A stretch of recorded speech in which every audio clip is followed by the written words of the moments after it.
My boyfriend tried to sell me off to pay his debt, except the mafia don he picked was my brother, and that idiot had no idea just how protective my brother was, or how brutal he could be to anyone who dared hurt his family. Whatever was in the car knocked me out the moment I got in. Time passed. I could feel that much, but my body stayed limp, weak. Eventually, I felt my mind clawing its way back. Not fully, but enough to hear. Miles was on the phone. First call, he was yelling at someone for pushing him to repay a debt. Then the second call, it was a call to his mother, telling her he wouldn't be making it to Christmas dinner. The third call was different. Miles's tone dropped, soft and submissive. Sir, I know it was generous of you to let me leave and try to gather the money I owe the casino, but I still couldn't come up with everything. So, like you said, I brought my girlfriend tonight. Maybe we can try that thing you mentioned, handing her over to your Don. He hesitated. I'm willing to do whatever it takes to clear my debt. A pause. Of course, I'll make sure she behaves. I'll tell her it's an honor to be chosen by you. I know how much grace you've shown me by giving me this chance. See you soon. Panic crawled under my skin. I tried to move, to sit up, but I didn't have the strength to lift even an inch. Soon, the car jolted to a stop and Miles leaned over, cupping my cheek. I forced my eyes shut tight. Eva, you looked so stunning tonight. I knew you wore that dress because I said I was taking you home to meet my family. He lowered his voice. You know my tuition debt's a mess. I thought maybe I could hit a lucky streak at the casino. I never meant to lose everything. But now I owe money to a thug who threatened to kill me and my family. But luckily, he said you're just his boss's type. I owe him 20 grand, Eva.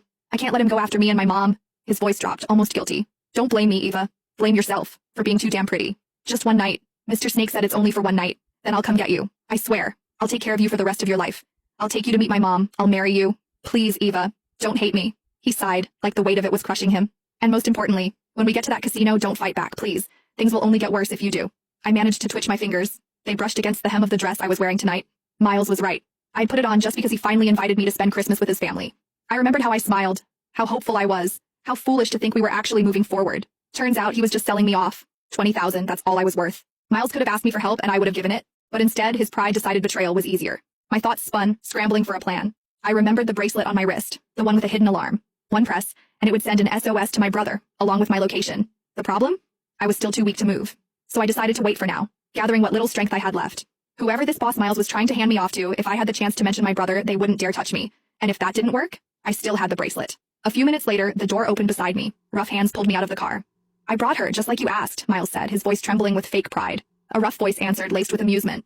I gotta admit, even in my line of work, I didn't think you'd actually sell your girlfriend, but... A hand grabbed my chin, tilting my face up. You were right, she's very pretty. Not just pretty, Miles added quickly, eager, pathetic. The prettiest. She was even voted best looking in our class, but too proud. Always had her nose in the air. Took me nearly a year to win her over. And you're willing to hand her over to me? The man sneered. I cared about her, Miles said with a sickening laugh, joining Snake's. Just not as much as I care about myself. Besides, look at that body, and her fingers. She's a pianist. Real flexible too. If you catch my drift, she'll make your Don more than happy. The men around us laughed, crude and revolting.